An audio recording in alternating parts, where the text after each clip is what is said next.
If Africa were united, instead of having to deal with 54 different states, China would have to deal with only one state. If Africa were united, instead of dealing with 54 states, China would have been dealing with one state, one powerful state. This was the speech by the Prime Minister of Burkina Faso. Fantastic, amazing speech. I want us to watch his full speech, come back and analyze it, because this was so amazing. This is what we have been calling for. And we don't know why some Africans are scared. They are frightened when they hear a united Africa. This is what our ancestors sacrificed their lives for. This was the reason why they created the so-called African Union. Today it has become a toothless bulldog. It has no teeth to bite. But the Sahel Alliance are revamping the dream of a united Africa, and this speech is so on point. Let us go and watch the full speech, come back and analyze it. But if Africa were united, instead of having to deal with 54 different states, China would have to deal with only one state.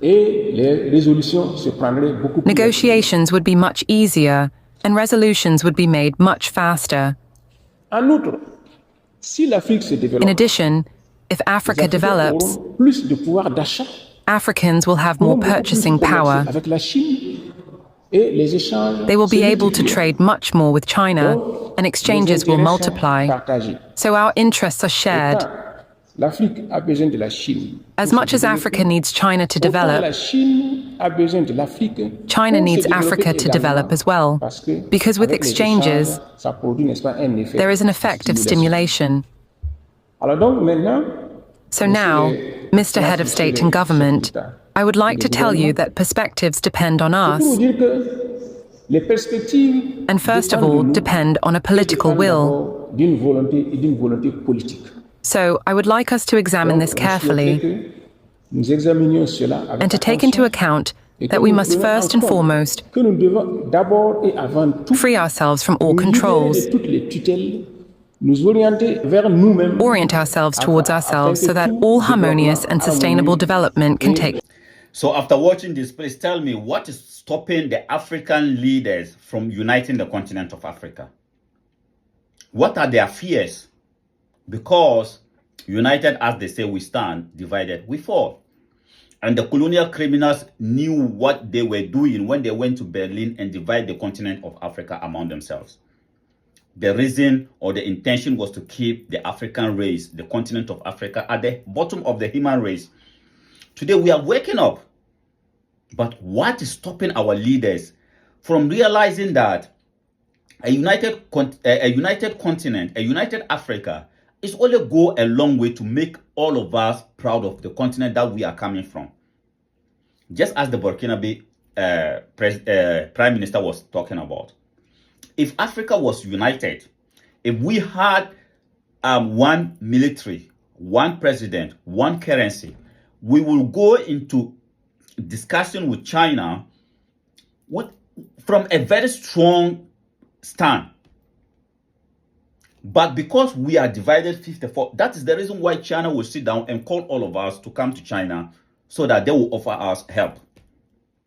If we were united, and if the resources of Africa was benefiting the continent of Africa, the children of Africa, we wouldn't have to go to China to ask for 50 billion help from China to develop the continent of Africa. We are doing that because Africa is not united, and that is why we keep saying the leaders, the founding fathers of America saw the need in unity. That is why they had to fight a civil war to unite the 50 states in America, 50 countries, and today they are the most powerful country in the world. What is stopping us from doing the same thing?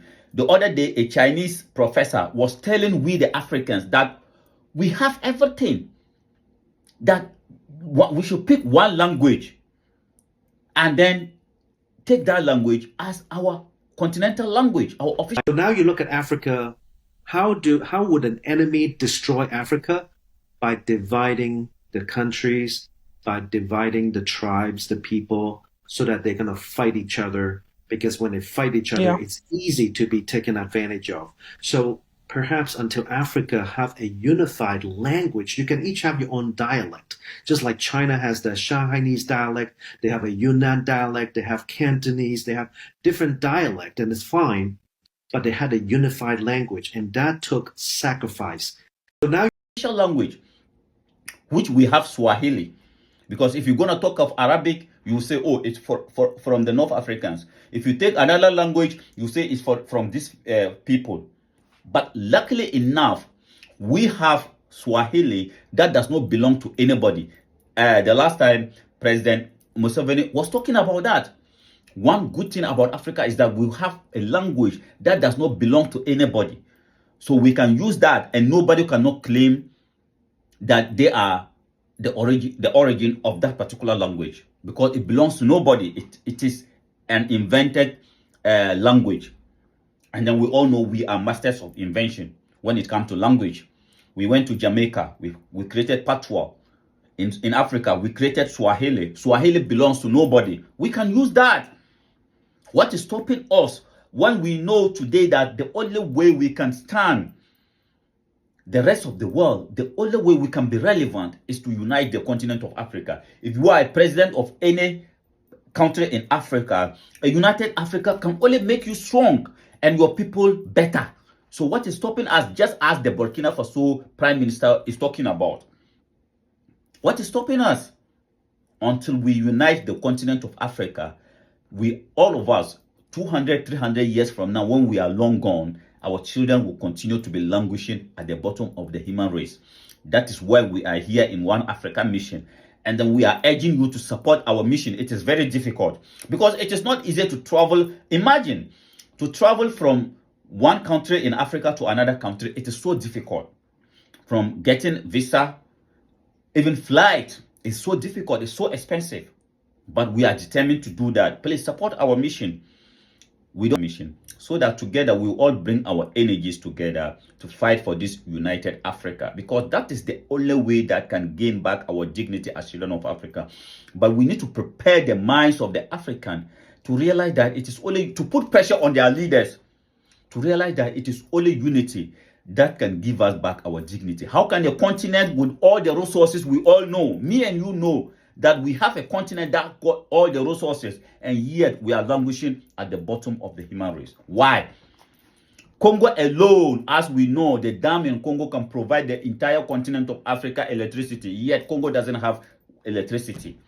That same dam in Congo can provide us clean water, yet the children of Congo doesn't have clean water to drink. Why? Because of our disunity. What is stopping us? What are the fears?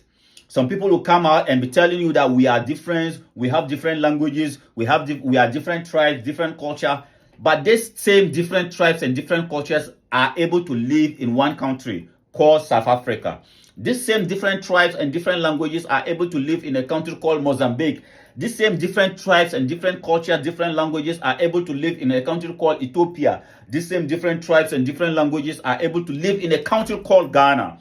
The same different tribes and different languages are able to live in 54 countries in the continent of Africa. So if you can live in the same country as different tribes, different culture, and different languages, then it is still possible that we can put aside whatever differences culturally we have. We can still put aside whatever differences we have as a people, and come together as a powerful, united Africa.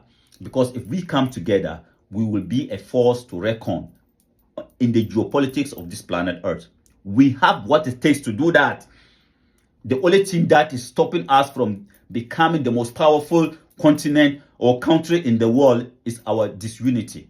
So let us unite the continent of Africa for our own good, just as the Prime Minister of Burkina Faso was talking about. Unity is what we need.